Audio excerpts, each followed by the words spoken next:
მეგობრებო, ის რასაც მე ამ ვიდეოს შუაში გაჩვენებთ, საერთოდ ამოგიყირავებთ წარმოდგენას იმაზე, თუ ვინ არის სინამდვილეში ილია თოფურიას ყოფილი ცოლი. თუ ახლავე გამორთხოვთ ამ ვიდეოს, გარწმუნებთ, წლის მთავარ სკანდალს გამოტოვებთ და მერე ინანებთ, როცა მთელი საქართველო ამაზე დაიწყებს ლაპარაკს. დღეს სასამართლო დარბაზიდან ისეთი კადრები გამოვიდა, რომელიც ყველაფერზე მეტყველებს. ილია იღიმის, ჯორჯინა კი, მოკლედ უყურეთ ბოლომდე, რადგან სიმართლე იმაზე ბევრად ბინძურია, ვიდრე წარმოგედგინათ. მოკლედ, ბიჭებო და გოგოებო, საქმე სერიოზულადაა. ჩვეულებრივ მე სპორტსმენების პირად ცხოვრებაში ცხვირს არ ვყოფ, მაგრამ როცა საქმე ეხება ჩვენს ჩემპიონს, მატადორს, კაცს, რომელმაც საქართველო და ესპანეთი ფეხზე დააყენა, აქ გაჩუმება დანაშაულია. ილია თოფურიასა და მის ყოფილ ცოლს, ჯორჯინა უსუზაკის შორის ომი ახალ ფაზაში გადავიდა. დღეს ისინი სასამართლოში იყვნენ. თემა: შვილის მეურვეობა და გადაადგილების შეზღუდვა. და იცით რა არის ყველაზე საინტერესო? სასამართლოდან გამოსული ილია ისე ბრწყინავს, როგორც ქვემსუბუქი წონის ქამარი მის წელზე. მან პირდაპირ თქვა: ბედნიერი ვარ, რადგან მალე ჩემს გოგოს ისევ ვნახავ. ოჯახი ჩემი მთავარი პრიორიტეტია. ეს არ არის უბრალოდ სიტყვები. ეს ნიშნავს, რომ ილია ამ აბიუზის ბრალდებებს მტვირივით აკრობს. მოდით ცოტა ფილოსოფიურად შევხედოთ. რატომ ხდება ასე? რატომაა, რომ როგორც კი კაცი მწვერვალზე ადის, მაშინვე ჩნდება ვიღაც, ვისაც მისი ძირს დანარჩხება უნდა. თითქოს შური და ბოღმა ადამიანის ბუნების განუყოფელი ნაწილია. ილია ახლა თავისი კარიერის პიკშია. ის pound for pound რეიტინგის მონსტრია და ზუსტად ამ დროს ურტყავენ ყველაზე მტკივნეულ წერტილში, შვილზე და რეპუტაციაზე. თუმცა პატი პიმბლეტმა, იმ ინგლისელმა ბაბუაწვერამ, უკვე დაიწყო ჭორაობა, თითქოს ილია ამ სასამართლოების გამო 2 წლით ჩამოცილდება ოქტაგონს.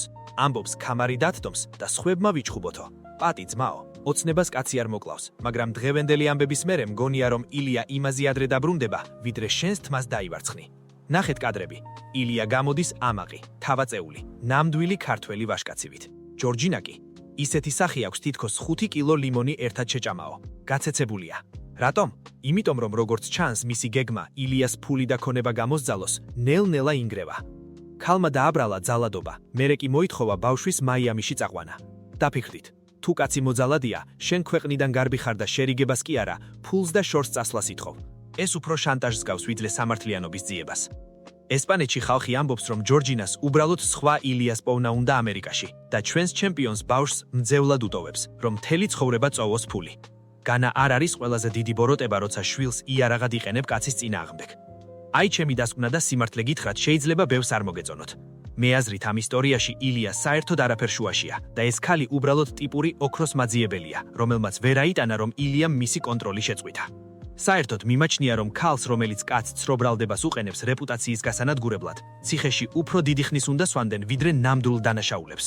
ახლა კი ისეთ რამეს გეტყვით, რაც ილიას საქმეს საერთაშორისო სკანდალად აქცევს. წარმოიდგინეთ, ამ საქმეში თავად ჯო როგანი გაეხვია. კი, არ გეშლებათ, პლანეტის ყველაზე პოპულარული პოდკასტერი ახლა სასამართლოშია მოხსენიებული. თუ გონიათ, რომ ეს უბრალოდ ცოლქმრული კინკლაობაა, ძალიან ცდებით. აქ საქმეშია პიარომი, გაყალბებული ფოტოები და ქალის შურისძიება, რომელსაც საზღვრები არ აქვს. ის, რაც ჯორჯინა უსუზაკი მიკადრა, ყველა ზღვარს ცილდება. მოდი პირდაპირ ვთქვათ, მსოფლიო მედიაში ილიას წინააღმდეგ ნამდვილი საინფორმაციო დივერსია მოაწყვეს. ჯორჯინამ თავის საჩივარში ჯო როგანიც კი ჩაწელა. რატომ? იმიტომ, რომ როგანმა თავის გადაცემაში სიმართლე თქვა, მაგრამ ერთ დეტალში შეცდა და ეს ჯორჯინამ იარაღად გამოიყენა. ნახეთ რა მოხდა. ინსტაგრამზე გავრცელდა ფოტო, სადაც ჯორჯინა ვიღაც შავკანიან ბიჭთან ერთად არის. ხალხმა ეგრევე აიტაცა: ნახე ილიას უღალატაო. სინამდვილეში კი ის ბიჭი მისი ძმა ყოფილა. უბრალოდ ვიღაცამ ფოტო დაამუშავა, ფერები შეუცვალა და ინტერნეტში ბომბივით ჩააგდო. ჯო როგანიც წამოეგო ამანკეს. ეგონა ჯორჯინამ ახალი საყვარელი გაიჩინა და პირდაპირ ეთერში თქვა: ეს ქალი მონსტრია, კაცს სულს უნადგურებსო. ახლა დაფიქრდით, რამდენად შორს წავიდა ეს ქალი.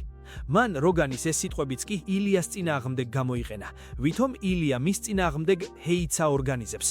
ხალხო, მოდით რეალობას თვალებში ჩავხედოთ. როცა ქალი ამბობს, რომ მასზე ფიზიკურად იძალადეს, მაგრამ ამავდროულად 1000 გვარ მაქინაციებს ატარებს სოციალურ ქსელებში, განა ეჭვი არ გებადებათ? 180 გრადუსით ტრიალდება ყველაფერი. როგანი თავის პოდკასტში ამბობდა, ქალებს რეპუტაციის განადგურება ყველაზე კარგად ეხერხებათ, როცა რაღაც ისე არ მიდის, როგორც მათ უნდათო. და მართალიც არის, როცა შენ ხარ მსოფლიო ჩემპიონის ცოლი, ყველაფერი გაქვს, ფული, პატივი, დიდება, როგორც კი ეს სკამი გერყევა, იწყებს შურისძიებას. ეს ჯორჯინა ახლა ამბობს, რომ მას სიკვდილით ემუქრებიან და ამაში ილიას ადანაშაულებს. სერიოზულად? კაცი ემზადება წლის მთავარი ბრძოლებისთვის. ყოველ მეტრზე პაპარაცები დახვევიან და ამ დროს ვიღაცას კილერებს უგზავნის? ეს ხომ აბსურდია. ილია თვეების მანძილზე არ უნახავს თავისი შვილი. წარმოგიდგენიათ, რას გრძნობს მამა, რომელიც ეკრანიდან უყურებს, როგორ იზრდება მისი სისხლი და ხორცი და ამ დროს ვიღაც ტიპი მას მოძალადეს ეძახის?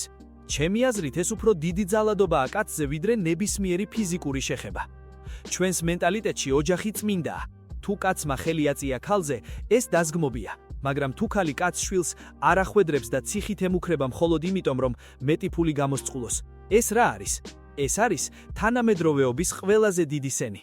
ახლა კი ისეთ რამეს ვიტყვი, რის გამოც ალბათ ბევრი ფემინისტი თავზე დამეცევა. მე ვფიქრობ, რომ ჯო როგანი აბსოლუტურად მართალი იყო.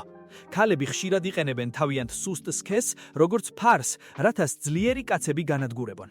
ჯორჯინა უბრალოდ შურიანი ექს-ცოლია, რომელსაც უნდა რომ ილია თავის დონეზე დაწიოს. ახლა კი მივედით იმ მომენტამდე, რასაც ვიდეოს დასაწყისში დაგპირდით. რატომაა ილიას გამარჯვება ამ სასამართლოში გადამწყვეტი არა მხოლოდ მისი კარიერისათვის, არამედ თითეული მამისათვის. მე გაჩვენებთ ერთ დეტალს, რომელიც აქამდე არავის შეუმჩნევია. თუ დააკვირდებით ჯორჯინას ბოლო მოქმედებებს, მიხვდებით, ეს არ არის დაზარალებული ქალის ქცევა. ეს არის კარგად გათვლილი ბიზნეს გეგმის ჩავარდნა. დაი რაელის ილიას ამ ჯოჯოხეთის შემდეგ. მოდით ყველაფერი თაროებზე დავალაგოთ. ილია ამბობს, რომ მას ფულს ძალავენ. ექსტორსია. აი, ეს არის ნამდვილი სახელი იმისა, რაც ახლა ხდება. ჯორჯინა ითხოვს ქონებას, ითხოვს მილიონებს და სანაცვლოდ გვპირდება, რომ ძალადობის ბრალდებას მოხსნის. განა ეს არ არის იმის მტკიცებულება, რომ არანაირი ძალადობა არ ყოფილა. თუ კაცი გირტყავს, შენ სამართალს ითხოვ და არა მის საბანკო ანგარიშებს. ჩემო მეგობრებო, დაფიქრდით. ილია თოფურია არის ადამიანი, რომელიც ოქტადონზე ყოველ წამს სიცოცხლეს რისკავს. ის ყოველი 100 გრამისთვის იბრძვის აწონვებზე, წლებს ატარებს დარბაზში, რომ თავისი ოჯახი და შვილები უზრუნველყოს. და ამ დროს ადამიანი, რომელიც მის გვერდით უნდა იდგეს, ზურგში ლახვარს სცემს. ამბობენ, რომ საუკეთესო სცენარი ამ შემთხვევაში არის ის, რომ ჯორჯინა იტყუება. რატომ? იმიტომ, რომ თუ ის იტყუება, ეს ნიშნავს, რომ ბავშვი ფიზიკურად ჯანსაღ გარემოში გაიზარდა. ილია კი ის სუფთა და სამაგალითო სპორტსმენია, რომელიც ჩვენ ყველას გვგონია. ყველაზე ცუდი სცენარი კი სიმართლე იქნებოდა, რადგან ეს ნიშნავს, რომ ჩვენი ეპოქის ერთ-ერთი უდიდესი გმირი მოძალადია.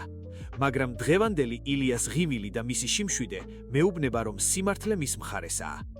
ილიამ სასამართლოსთან თქვა: მე არ ვარ სტრესში, მე ვარ ძალიან მშვიდად. ეს არის კაცის სიტყვები, რომელმაც იცის, რომ არაფერი დაუშავებია. ის ენატრება თავის შვილს, პოსტავს ფოტოებს წარწერით ყოველ დღე მაკლი ხარ და ამ დროს ვიღაცეები ცდილობენ ის ბოროტ მოქმედად მონათლნონ. რა იქნება შემდეგი? ილია ამბობს, რომ მისი პრიორიტეტი ოჯახია და არა განყორცინება. მას უნდა რომ ეს ტალახი მალე ჩამოიბანას და დაუბრუნდეს იმას, რაც ყველაზე უკეთ იცის, ჩხუბს. მე მჯერა, რომ ილია ამ ომს მოიგებს. მერე კი გამოვა ოქტაგონზე და პატი პიმბლეტს იმ ყველაფრისთვის აზაზღვევინებს, რაც ამ თვეების განმავლობაში ილაპარაკა. საბოლოო ჯამში სიმართლე წყალივითაა, ის ყოველთვის იპოვის გზას ზედაპირზე ამოსვლელად. ილია თოფურია გამოვა ამ საქმიდან სუფთა, როგორც ნამდვილი ჩემპიონი. ჯორჯინა კი დარჩება თავის ბოღასთან და იმ დაკარგულ რეპუტაციასთან, რომლის აღდგენას ვერანაირი მაიამი და ვერანაირი ფული ვერ უშველებს. და აი ჩემი ყველაზე სკანდალური აზრი. მე ვფიქრობ, რომ ილიამ საერთოდ უნდა ჩამოართვას მეურეობა ასეთ დედას. ქალი, რომელიც ბავშვს მამის წინააღმდეგ იყენებს და ცრო ბრალდებებით მანიპულირებს, არ იმსახურებს შვილის აღზრდას.